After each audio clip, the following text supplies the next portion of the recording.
yağlı ana aldım İtkadiki Mehmet'ti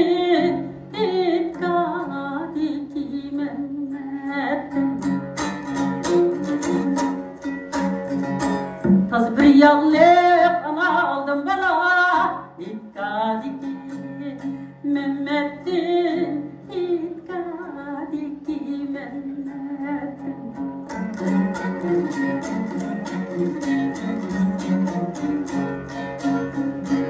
Kuyek oti kimde kalgan Kalkık bir ana Taz Zeynep'tin bana sinen dillenmende Camaka canim maka Ber kolun ne bir süye Camaka canim maka Ber kolun ne bir süye